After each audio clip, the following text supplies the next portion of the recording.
শ্রদ্ধেয় প্রধান অতিথি, মঞ্চ উপবিষ্ট সম্মানিত আলোচকবৃন্দ, সুধীমণ্ডলী, আসসালামু আলাইকুম ওয়া রাহমাতুল্লাহি ওয়া বারাকাতুহু।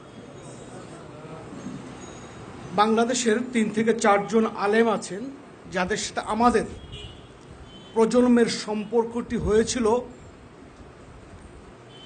এমন একটি পরিস্থিতিতে যখন আমরা একেবারেই বিপরীত মেরুতে অবস্থান করি।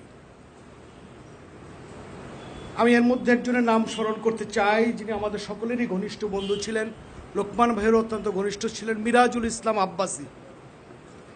একজন পরিপূর্ণ দেশপ্রেমিক কিন্তু নাস্তিক, মাথার চুল থেকে পায়ের নখ পর্যন্ত একজন পরিপূর্ণ নাস্তিক, বাট একজন পরিপূর্ণ দেশপ্রেমিক মানুষ ছিলেন মিরাজুল ইসলাম আব্বাসী। এবং তার সাথে হেমায়েতবের সম্পর্ক দিয়ে আমি শুরুটা করতে চাই।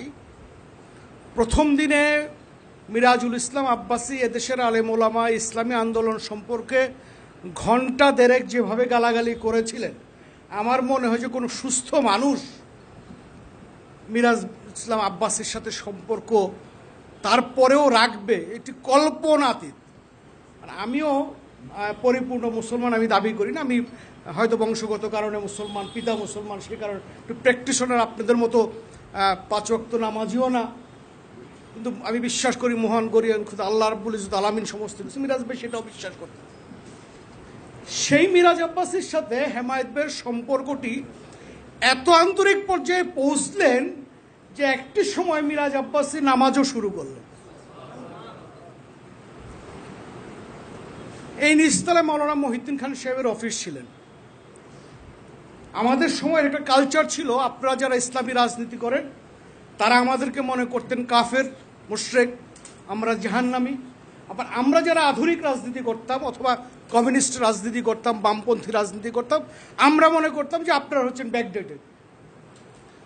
এইখানে হচ্ছে হেমায়েত ভাই, এই যে দুইটি মেরুর সম্পর্ক, হেমায়েত ভাইয়ের যেটি বক্তব্য ছিল এবং মাওলানা মহিউদ্দিন খান এটি বলতেন যে আগ্রাসন বিরোধী সংগ্রামের আমরা যেখানে আছি, যে অবস্থায় আছি, ওইখান থেকে একটা মিনিমাম ঐক্য গড়ে তুলতে হবে। এটি তিনি করেছেন, করার সর্বোচ্চ চেষ্টা উনি করেছেন। এদেশের প্রখ্যাত রাজনীতিবিদ আনোয়ার জাহিদ, মরহুম ফজলুল করিম পীর সাহেব চরমোনাই, এখনকার পীর সাহেবের পিতা যিনি, ইরাকে মার্কিন আগ্রাসনের প্রতিবাদে একটি মহাসমাবেশ যেটি করা হবে, মাওলানা মান্নান সাহেব তখন জীবিত ছিলেন, বাহাউদ্দিন সাহেবের নেতৃত্বে সেই কমিটির চেয়ারম্যান ছিলেন বিচারপতি আব্দুর রউফ, ডক্টর এমাজউদ্দিন আহমেদ। তো রাজনৈতিক কারণে আমাদের মধ্যে মাঝে মধ্যে ভুল বোঝাবুঝি সৃষ্টি হয়, এটি হল স্বাভাবিক বিষয়। যে কোনো কারণে আমার ধারণা সেই সময় মরহুম চরমোনাই পীর সাহেবের সাথে একটি ভুল বোঝাবুঝি কোথাও থেকে একটা সৃষ্টি হয়েছিল। এর মধ্যে একটি গুজবও ছড়িয়ে গেল যে চরমোনাই মরহুম পীর সাহেব উনি এই সমাবেশে অংশগ্রহণ করবেন না। আনোয়ার জাহিদকে যারা কাছ থেকে জানেন এবং চিনেন, উনি ছিলেন চেন স্মোকার। ইনক্লাবে ঢুকলেন, বাহাউদ্দিন সাহেব এটা বললেন, আনোয়ার জাহিদ বসে, আমার স্পষ্ট মনে আছে, পরপর 60টি সিগারেট খেলেন। তবে আমার বললো যে হেমায়েতকে লাগাবো। বললাম যে হেমায়েত বেড়ে দিয়ে কী হবে, অন্য কেউ হেমায়েতকে লাগাবো। লাগানো হইলো, উনি আসলেন, হুজুর মেবি বারডেমে চিকিৎসাধীন ছিলেন। আনোয়ার জাহিদ, আমি, মরহুম শফিউল আলম প্রধান চলে গেল। ওনার ক্যাবিনে 3 জনের প্রধান আনোয়ার জাহিদ এবং মরহুম পীর সাহেব, এই 3 জনের বৈঠক ক্যাবিনে। আমরা বাইরে, আমিও আনোয়ার জাহিদের ছাত্র, অপেক্ষমান আর কি।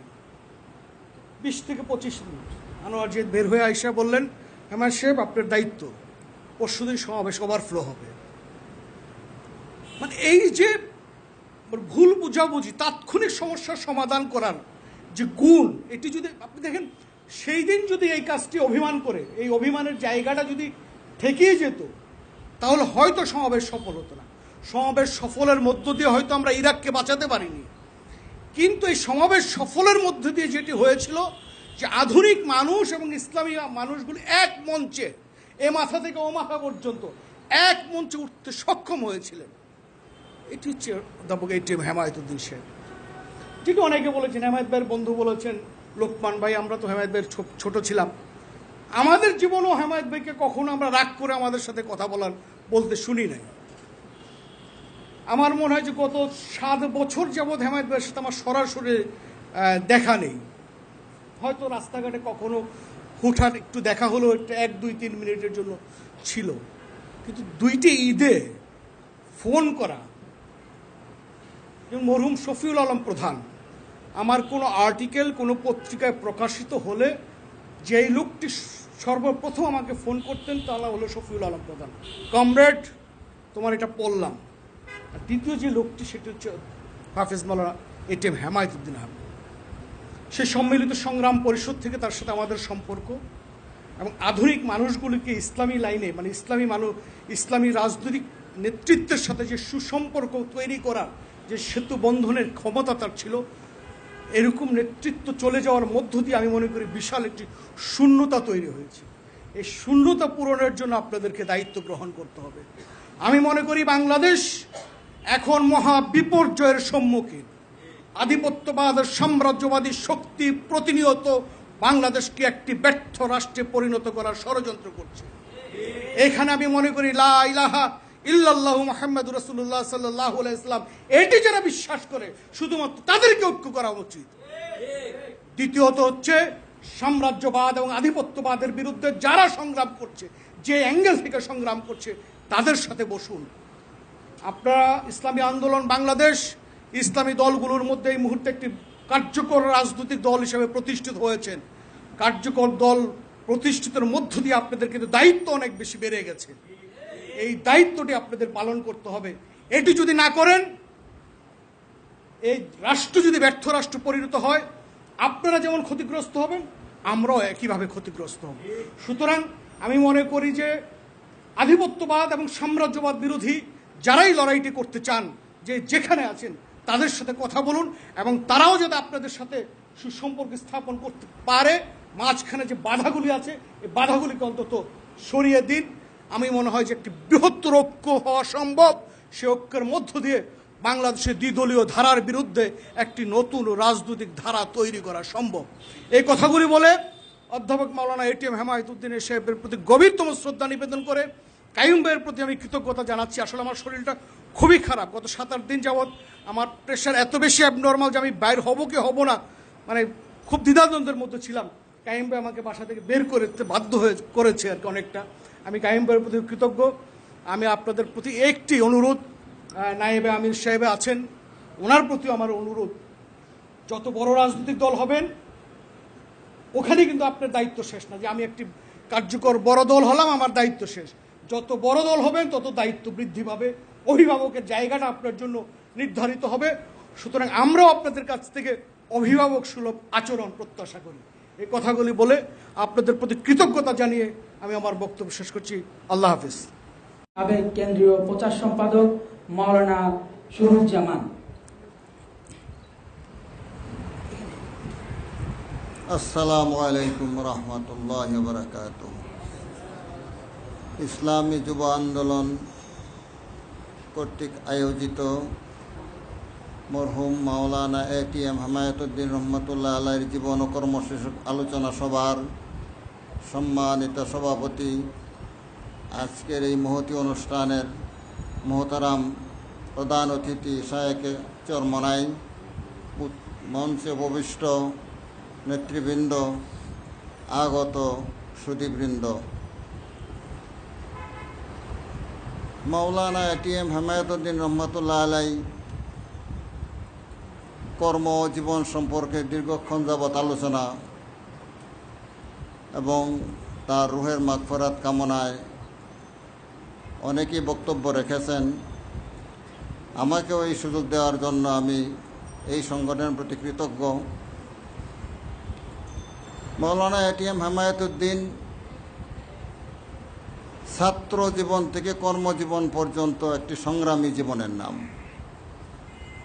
আমার সাথে প্রথম দেখা, আমি তখন ময়মনসিংহে লেখাপড়া করি, কামেল ফার্স্ট ইয়ারে। উনি একটা সফরে গেলেন ছাত্রদের অধিকার নিয়ে। আজ বিশেষত মাদ্রাসা ছাত্রদের অধিকার নিয়ে 19 দফা কর্মসূচি। তার মধ্যে শুধু ইসলামী আরবি বিশ্ববিদ্যালয় ঢাকায় চাই, মাদ্রাসা শিক্ষার জন্য আলাদা টেক্সট বুক বোর্ড গঠন এবং শিক্ষকদের সম্মানী আরও বৃদ্ধিকরণ সহ 19 দফা কর্মসূচি নিয়ে উনি যে বক্তব্য পেশ করলেন ছাত্রদের কাছে, ছাত্ররা মনে করলো যে আমরা যেটা চাই, আমরা যে মাদ্রাসায় লেখাপড়া করি, আমাদের পিতামাতা একটি দ্বীনি প্রতিষ্ঠানে লেখাপড়া করতে দিয়েছেন, আমাদের যে আরও অধিকার আছে এবং আমাদেরও এই জাতির সামনে আমাদের প্রতিষ্ঠা হওয়ার প্রয়োজন আছে, সেইটা আমাদের ছাত্ররা ওনার বক্তব্য থেকে উপলব্ধি করতে সক্ষম হল।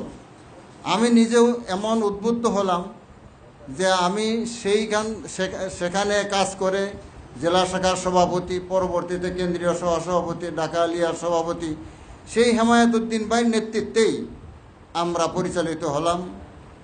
এবং উনি যে জিনিসটা সর্বশেষ চেয়েছিলেন এবং ছাত্র আন্দোলন থেকে শুরু করে কর্মজীবন, ইসলামী আন্দোলনের যুগ্ম মহাসচিব পর্যন্ত ওনার যে ঐকান্তিক ইচ্ছা ছিল তা হলো গণমানুষকে ঐক্যবদ্ধ করে আল্লাহর দ্বীনকে তার জমিনে বিজয়ী আদর্শ হিসেবে প্রতিষ্ঠা করাই ছিল তার চূড়ান্ত লক্ষ্য। এই পর্যায়ে উনি প্রচেষ্টা চালিয়ে গেছেন, আমরা সাক্ষী। আল্লাহ তাআলা তার কর্মময় জীবনকে দ্বীনি হাইসিয়তে কবুল করুন এবং তাকে আল্লাহ তাআলা ক্ষমা করুন, ভুল ত্রুটি ক্ষমা করুন এবং তাকে জান্নাতবাসী করুন। আসসালামু আলাইকুম রহমতুল্লাহ। ইসলামী আন্দোলন, শাসনতন্ত্র আন্দোলন প্রতিষ্ঠার যে প্রথম বৈঠকটা হয়, সেখানে ভাইয়ের সাথে প্রথম আমাদের সাক্ষাৎ এবং দেখা। প্রায় 32টা বছর একত্রে একসাথে কাঁধে কাঁধ মিলিয়ে আমরা আন্দোলন সংগ্রাম করেছি। তো যেহেতু সময়ের স্বল্পতা, আমাদের সিনিয়র নায়েবে আমির বক্তব্য রাখবেন। আমরা তার পথকে অনুসরণ করে তিনি মৃত্যুর পূর্ব পর্যন্ত অধিকার আদায়ের জন্য সংগ্রাম করেছেন, দেশে ইসলামী হুকুমত প্রতিষ্ঠার জন্য জান মাল সময় দিয়েছেন। আল্লাহ তাআলা আমার ভাইকে জান্নাতের উচ্চ মাকাম দান করুন। ওয়া আখিরু দাওয়ানা আলহামদুলিল্লাহি রাব্বিল আলামিন। রাখার জন্য আমন্ত্রণ জানাচ্ছি ইসলামী আন্দোলন বাংলাদেশের সম্মানিত উপদেষ্টা, ইসলামী শ্রমিক আন্দোলনের কেন্দ্রীয় সভাপতি অধ্যাপক আশরাফ আলী আকন।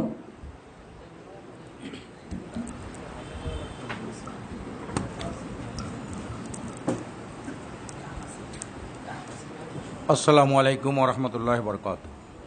ইসলামী যুব আন্দোলন কর্তৃক আয়োজিত ইসলামী আন্দোলনের একজন অন্যতম সিপাহসালার মরহুম হাফেজ মাওলানা অধ্যাপক এটিএম হেমায়েতুদ্দিন সাহেবের জীবন ও কর্ম ও দোয়া মাহফিল অনুষ্ঠানের সম্মানিত সভাপতি, উপস্থিত আছেন প্রধান অতিথি ইসলামী আন্দোলন বাংলাদেশের সংগ্রামী সিনিয়র নায়েবে আমির, বিশিষ্ট আলেমে দ্বীন, সংগ্রামী জননেতা জনাব হযরত মাওলানা ফয়জুল করিম মাদ্দাজুল আলী, উপস্থিত আছেন বিভিন্ন রাজনৈতিক দলের সম্মানিত নেতৃবৃন্দ, হযরত উলামায়ে কেরাম। এটিএম হেমায়েত সাহেব একটা ইতিহাসের নাম। ওনার সবচেয়ে বড় পরিচয় আমি যেটা মনে করি, উনি একজন যোগ্য নায়েবে নবী ছিলেন। একজন যোগ্য নায়েবে নবী হিসাবে বহুমুখী যোগ্যতা, বহুমুখী কর্মসূচি তার থাকতে হয়। অনেক আলেম সমাজ রাজনীতি পছন্দ করেন না, কিন্তু উনি আলেম হিসাবে, হাফেজ হিসাবে, অধ্যাপক হিসাবে উনি রাজনীতিকে পছন্দ করেছেন। রাষ্ট্রীয় পর্যায়ে ইসলামকে কায়েম করার জন্য আমরণ সংগ্রাম করেছেন। উনি নেতাকর্মীদের খুব ভালোবাসতেন। জেলখানায় গেলে উনি তাকে দেখা করতেন, হাজতে গেলে উনি তার সাথে দেখা করতেন, কেউ অ্যারেস্ট হলে তার বের হওয়ার জন্য আপ্রাণ চেষ্টা করতেন। রোগাক্রান্ত হলে উনি তাকে যথেষ্ট সাহায্য করতেন। সর্বশেষ ওনার মৃত্যু সায়ান্নে উনি যখন ক্যান্সার রোগে আক্রান্ত, টাকা লাগে, প্রচুর টাকা লাগে ওনার। আমাদের এক ভাই, উনি হাসপাতালে তার রিং পরানো হবে, তখন বললেন, অমুক আমার কাছে কয়টা টাকা আছে, তোমার জন্য আমি কয়টা টাকা পাঠাইতেছি। তখন ওর চোখে পানি এসে গেল। যে লোকটা ঋণ করিয়ে চলতেছে তার কেমোথেরাপির জন্যে, সে তাকে বলল, তুমি ভয় করো না, আমার কাছে কয়টা টাকা আসছে, আমি তোমাকে কিছু টাকা পাঠাইতেছি, তুমি ভয় করো না। এমনি করে দরদ দিয়া মন দিয়ে উনি ভালোবাসতেন। উনি ছিলেন একজন সার্বজনীন নেতা। সমস্ত আপন পর উনি একটা গণবিপ্লবে বিশ্বাস করতেন উনি বিশ্বাস করতেন সকল শ্রেণীর মানুষকে ঐক্যবদ্ধ করেই একটা বিপ্লব সম্ভব। এই ধারায় উনি বামপন্থী, ওনাকে বামপন্থী নেতারা যারা নাস্তিক তারা ওনাকে দেখতে যায়, উনি তাদের রোগে তাদের হাসপাতালে দেখতে যায়। এই যে তার একটা নাস্তিক আস্তিক ইমানদার এবং গণমানুষের সাথে তার একটা সম্পর্ক, এইটা একজন নায়েবে নবীর অন্যতম একটা গুণ ছিলেন। এটা একটা বহুমুখী গুণের অন্তর্ভুক্ত। প্রিয় ভাইয়েরা আমার, আজকের হেমায়েত ভাই আমার অন্তরঙ্গ বন্ধু, দীর্ঘদিন একত্রে কাজ করেছি, ছোটবেলা থেকেই ওনার সাথে পরিচয়, ঢাকা আসার পর থেকে ওনার সাথেই পরিচয়, এবং আমার যে কয়জন অন্তরঙ্গ বন্ধু তার মধ্যে উনি একজন। ওনাকে আমি একান্ত কাছ থেকে জেনেছি। একটা মানবদরদী মানুষ ছিলেন, অকৃত্রিম ইসলাম দরদী মানুষ ছিলেন উনি সকল শ্রেণীর মানুষের সাথে উনি সৌহার্দ্যপূর্ণ আচরণ করেছেন, ভালোবেসেছেন এবং সকল সংগ্রামে উনি নেতৃত্ব দিয়েছেন। কাউকে উনি পরোয়া করে নাই। যে ভাই বললেন আমাদের আধিপত্যবাদী, সাম্রাজ্যবাদী এবং আগ্রাসনবাদীর বিরুদ্ধে উনি ছিলেন সর্বোচ্চ সোচ্চার ছিলেন, সবসময় উনি সোচ্চার ছিলেন। কাজে উনি আমাদের জন্য একটা আদর্শ, উনি আমাদের জন্য একটা শিক্ষা, উনি একটা ইতিহাস। কাজে আমরা যদি আগামীতে এদেশের আধিপত্যবাদী, আগ্রাসনবাদী, সাম্রাজ্যবাদী এবং ইসলামকে রাষ্ট্রীয় ক্ষমতায় প্রতিষ্ঠা করতে চাই, তাহলে আমাদের মাঝে মাঝে এভাবে এটিএম হেমায়েত ভাইকে তার জীবন এবং কর্মকে নিয়ে আলোচনা করা দরকার। তার থেকে অনেক আমরা বাস্তব অভিজ্ঞতা শিখতে পারবো। এ বলে আমি আমার বক্তব্য শেষ করছি। ওমা তৌফিকি ইল্লা বিল্লাহ। এটিএম হেমায়েত শাহ হুজুরের ফ্যামিলির পক্ষ থেকে এ পর্যায়ে দোয়া চাইবেন তার একমাত্র সাহেবজাদা হাফেজ মাওলানা জিয়াউদ্দিন।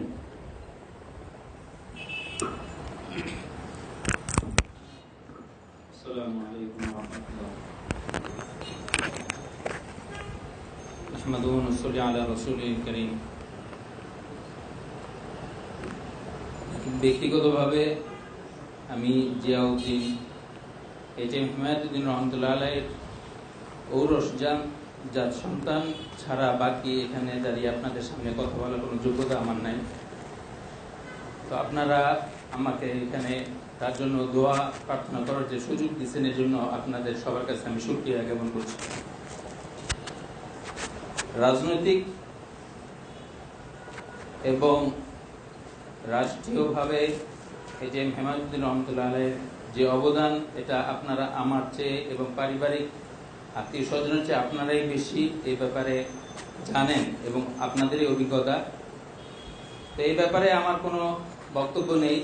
পাশাপাশি অনেকেই একটা জিনিস, ওনার একটা গুণের ব্যাপারে এখানে উল্লেখ করছেন যে ঈদের দিন সবার সাথে একটা শুভেচ্ছা বিনিময়, শুধু এটা রাজনৈতিক নয়, পারিবারিক এবং এমন তার ব্যক্তি পর্যায়ের লোকের সাথেও উনি এই ঈদের দিন বলেন সারা বছর যেভাবে যোগাযোগ রাখতেন, এটা আল্লাহ তাআলার পক্ষ থেকে বিশেষ নিয়ামত ছাড়া কোনো মানুষের পক্ষে এই যোগাযোগ রাখা বা করা সম্ভব না। কারণ আমি নিজে ইন্তেকালের পরে আমি ওনার মোবাইলে যে নাম্বার দেখেছি এবং যেনারা ফোন দিচ্ছেন অনেকে জানতেন না, বিশিষ্ট ব্যক্তিবর্গ, সরকারি অনেক ঊর্ধ্বতন কর্মকর্তা, সাবেক, ওনারা ফোন দিয়ে জিজ্ঞাসা করতেন যে হুজুর অনেকদিন তো ফোন দেন না। তা আমি বলতাম যে আপনারা কি বড় হুজুরকে চাচ্ছেন এটিএম হেমায়েতুদ্দিনকে? বলছেন হ্যাঁ, উনি তো সবসময় আমাদের সাথে যোগাযোগ রাখতেন, অনেকদিন ফোন দিতেছেন না। তো ওনার ইন্তেকালের খবর যখন দিচ্ছে ওনারা খুব কষ্ট পাইছেন। এবং আত্মীয় স্বজনের ক্ষেত্রে প্রত্যেকটা আত্মীয় স্বজন শুধু আপন ভাই নয়, আপনারা অনেকে জানেন যে পারিবারিক ভাবে এটিএম হেমায়েতুদ্দিন রহমতুল্লাহ আলাইহির পরিবার অনেক বড়। আমার 5 দাদা ছিলেন, 5 দাদার 31 ছেলে ছিল, অর্থাৎ আমার বাপ চাচারা 31 ভাই এবং 16 জন ফুফু ছিলেন। শুধু এনারা না, ওনার মাতুল এবং ওনার ফুফু থেকে নিয়ে শুরু করে যত আত্মীয়তার যত পরিধি যতই বড় ছিল, কিন্তু ওনার খোঁজ খবর নেয়ার পরিধি কখনো কমে নাই। আত্মীয় স্বজনের পরিধি বাড়ছে, ওনার খোঁজ খবর নেয়ার পরিধিও তত বাড়ছে। তো আল্লাহ তাআলা ওনার এই গুণগুলা জন্য ওনার নাজাতের উসিলা হোক। উনি ব্যক্তি কেমন ছিলেন আমার চেয়ে আপনারা বেশি অবগত। তো সবচেয়ে বড় প্রশান্তি, অনেকেই ধারণা করেন বা অনেকেই আমাদের কষ্ট ছিল যে উনি এত তাড়াতাড়ি কেন চলে গেলেন। এটা আল্লাহ তাআলার পক্ষ থেকে ফয়সালা। তারপরে একটা প্রশান্তি সবসময় লাগে যে আল্লাহ তাআলা ওনার ইন্তিকাল জুমার দিনে করেছেন, যেটা হাদিসে আপনারা সবাই জানেন। এই ব্যাপারে ওয়াদা রয়েছে যে কিয়ামত পর্যন্ত তার কবরের আযাব হবে না। তো যে ব্যক্তি কিয়ামত পর্যন্ত মৃত্যুর পরে কবরের আযাব হবে না, তার জান্নাতের ব্যাপারে আল্লাহ তাআলা অবশ্যই ফয়সালা করে রাখছেন। আল্লাহ তাআলা ওনাকে জান্নাতবাসী করেন। আর সময় যদিও সংক্ষিপ্ত, এখানে আসলে বাবার কথা খুব মনে পড়ে। এই অফিসে আসলে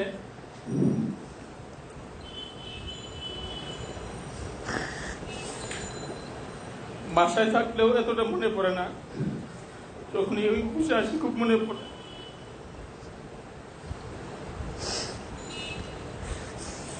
আমার মার জন্য আপনারা সবাই দোয়া করবেন। বক্তব্য রাখবেন আজকের এই প্রোগ্রামের সভাপতি, ইসলামী যুব আন্দোলনের কেন্দ্রীয় সভাপতি কে এম আতিকুর রহমান।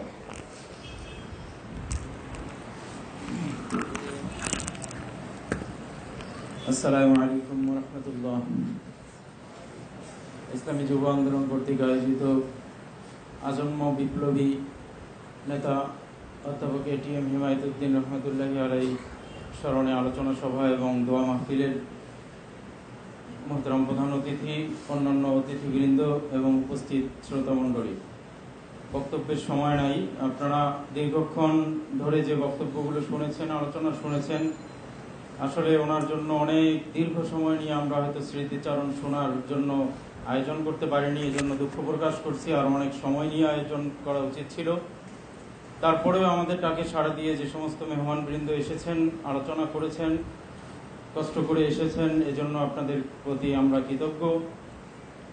আমরা চাই যে আলোচনাগুলো আমরা শুনেছি, আপনারা শুনেছেন, এগুলোকে আমরা নিজেদের ব্যক্তি জীবনেও যদি ওনার ভালো গুণগুলো ফুটিয়ে তুলতে পারি, তাহলে আমরা যেই স্বপ্ন নিয়ে অধ্যাপক এটিএম হিমায়তুদ্দিন রহমতুল্লাহ আলাইহি ইন্তেকাল করেছেন, সেই আজন্ম লালিত স্বপ্ন আমরাও বুকে ধারণ করি এবং আমরা নিজেরা সেই গুণে গুণান্বিত হয়ে এদেশে ইসলামী সমাজ প্রতিষ্ঠায় আমরা ইনশাআল্লাহ ভূমিকা রাখতে পারবো।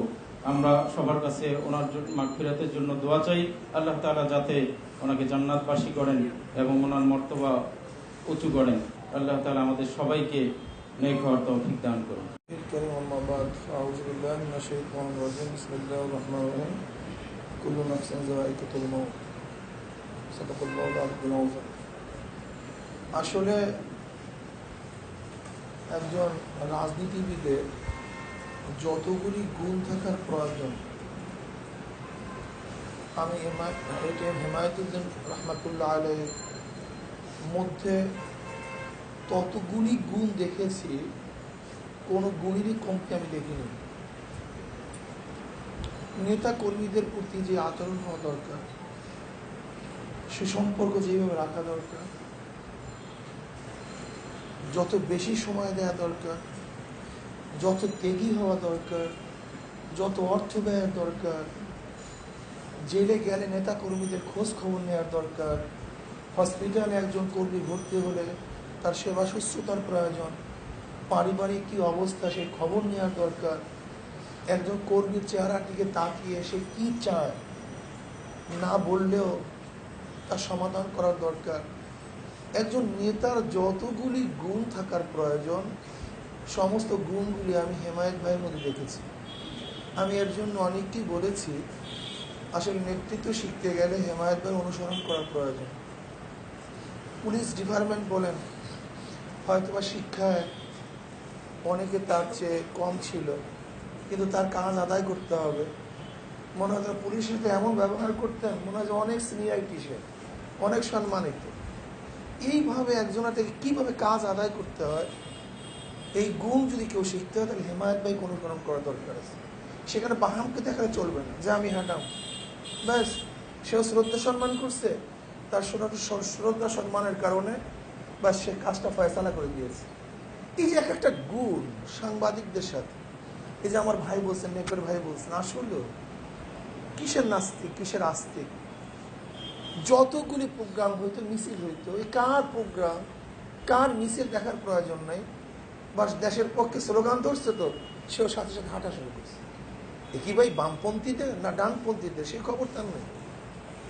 কল্যাণের পক্ষে কোনো স্লোগান ধরছে, বাস সে কল্যাণমুখী স্লোগানের সাথে একত্রিত হয়ে গেছে। কাজী আল্লাহর কাছে দোয়া করি, আল্লাহ যেন তার যেই উদ্দেশ্যে আজীবন কাজ করে সেই উদ্দেশ্যকে পূরণ করে, আজকে হোক কালকে হোক উদ্দেশ্য পূরণ করে। হেমায়েত ভাই আমাকে অনেক মহব্বত করতেন। যখন ইসলামী আন্দোলন গঠন হয়, ইসলামী শাসনতন্ত্র আন্দোলন নামে, তখন একটা ঝামেলা হয়েছিল। এক বৈঠকে আমাদের কোরবানি সাহেব, আল্লাহ পাক তাকে জান্নাত দান করেন, আমাদের হেমায়েত ভাই তারা যাবেন না। আমি সাইফুদ্দিন ভাই অফিস থেকে নামলাম, বাসায় চলে গেলাম। আমি তখন ছোট ছিলাম, ছাত্র ছিলাম। আমি তাদেরকে বললাম, না, অবশ্যই আপনাকে যেতে হবে। তিনি সেই কথা রক্ষা করেছিলেন এবং আমাদের উত্তর গেটের আমি আশরাফ ভাই দুইজনেই গেছিলাম সেই বাসায়। আমি আর আশরাফ ভাই দুইজনেই বৈঠক থেকে উঠে, আমাদের পুরান অফিস থেকে আমরা দুইজন উঠে আমাদের ব্যারিস্টার কুরবানী সাহেব রহমতুল্লাহ আলীর বাসায় গেছিলাম এবং অনুরোধ করেছি। তিনি আমাকে স্নেহ, এত বেশি স্নেহ করতেন, আমার কথাকে সে মানতে বাধ্য হয়েছেন স্নেহের কারণে, বয়স হিসাবে নয়। কাজে আল্লাহ পাক তার কবরকে জান্নাতের বাগিচা বানায় দেন। দেখেন, আমি মোহাব্বত করতাম, তিনি মোহাব্বত করতেন। আমরা সারা বছর সফরে থাকি, কিন্তু হেমায়েত ভাই রহমতুল্লাহ আলাই যখন দুনিয়া থেকে বিদায় হয়ে গেছেন, আল্লাহ কি কৃষ্ণা, সেই দিন আমি ঢাকায় ছিলাম। তখন আমি ঢাকায় ছিলাম, তার জানাজা অংশগ্রহণ করেছি, তার মৃত্যুর পর তার বাসায় গেছি। এই যে আল্লাহ পাক রব্বুল আলমিনের তরফ থেকে সুন্দর এক সময়ের সমাধান, নয়তো আমি যে অনেক দূরে থাকতাম, কষ্ট হয়ে যেত। কাজে তার কাজগুলিকে সামনে রেখে তার অনুসরণ করার তৌফিক দান করেন। আল্লাহ তার ভুল ত্রুটি ক্ষমা করে দেন। তার আশা ছিল বাংলাদেশ ইসলাম হুকুমাত কায়েম করা, আল্লাহ হুকুমাত করার ব্যবস্থা করে দেন। اللهم آمين. ربنا ظلمنا أنفسنا وإن لم تغفر لنا وترحمنا لنكونن من الخاسرين. আল্লাহ তুমি আমাদের সবাইকে মাফ করে দাও, আমাদের সবাইকে মাফ করে দাও। আল্লাহ গুনাহ থেকে বাঁচার তৌফিক দিয়ে দাও।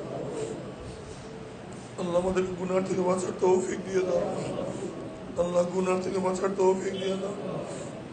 আল্লাহ যত মুমিন মুত্তাকি, যত মুজাহিদরা আমাদের থেকে বিদায় হয়ে গেছে, সবার কবর আযাবকে মাফ করে দাও। ইয়া আল্লাহ, খাস করে আমাদের হেমায়েত ভাইয়ের কবরকে জান্নাতের বাগিচা বানায় দাও।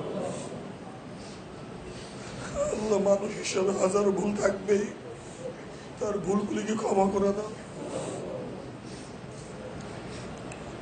জান্নাতের উঁচু মাকাম তুমি দান করো। এই আমাদের মধ্যে আরো নিচে জায়গা করে দাও। তোমার নবীর পবিত্র হাত মুবারকে হাউজে কাউসারের পানির ব্যবস্থা করে দাও। তোমার নবীর শাফায়াত কবুল করে নাও। উসরাত পার গিয়ে তোমার সম্মুখে হাজির হওয়ার তৌফিক দিয়ে দাও। আল্লাহ হেমায়েত ভাইয়ের পরিবার পরিজন সবাইকে তুমি ধৈর্য ধারণ করার তৌফিক দিয়ে দাও। খাস করে ভাবি এখনো জিন্দা আছে, তাকে তুমি সুস্থতা দান করো। সবাইকে, তার বাচ্চাদেরকে তুমি কবুল করে নাও। আমাদের আওলাদকে কবুল করে নাও। যারা এখানে উপস্থিত হয়েছে, হেদায়েতে কামেলা নসিব করো। তোমার অনুসরণ করার তৌফিক দিয়ে দাও। রব্বির হামহুমা কামা রাব্বায়ানি সগীরা। وصلى الله تعالى على خير خلق محمد وآله وأصحابه وأزواجه وأتباعه أجمعين وارحمنا معهم برحمتك يا أرحم الراحمين.